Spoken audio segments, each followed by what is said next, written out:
This is a good question, and it was a dig up one. Steve Largent in '87 playoff game against Houston or Anthony Carter's game against the 49ers. Which one was better? And it was Largent's last game. Oh, yeah, this is where for you're a football head, I can take you back.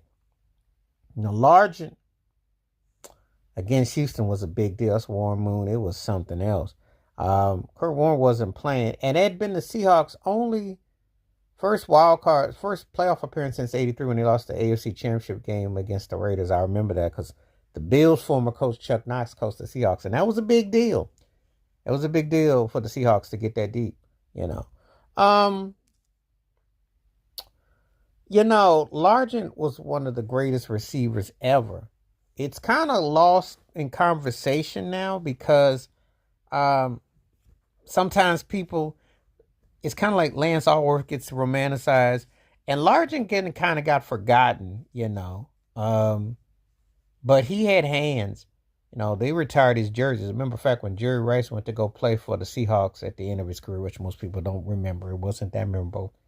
But when he did, it's kind of like Emmitt Smith with Arizona, kind of like Jordan with the Wizards to an extent, aside from some moments. But you know what I mean. There's a legendary uniform that you associate with a legendary player. Just saying. Before anybody says anything. But just saying, Largent was arguably the best Seahawk for a while. He definitely had the respect.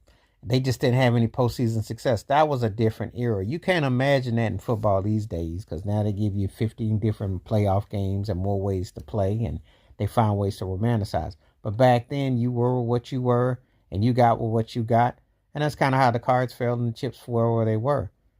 Um, but he was bad though. I mean, the cat had hands. He could move. He wasn't the fastest cat, but he was agile and athletic, and he knew what to do. He knew what to do. Now let me get to Anthony Carter. That game I remember just like yesterday. I was at my grandma's house back in Hampton, Virginia. I remember just like yesterday. And a couple of my buddies came over. And at the time, I was a big Joe Montana fan, loved the 49ers. Living in Virginia, everybody was a Washington fan. And they couldn't stand Montana. They couldn't stand Rice. They couldn't stand Ronnie Lott. They loved to see them get beat. Calling them all kinds of poochies and everything. In that game, I remember because the thing was Washington was going to the NC Championship that game that year, so that's what was a big thing. That game, though, was because Anthony Carter showed out. He showed out. He had 10 catches for 227 yards. He played out his mind.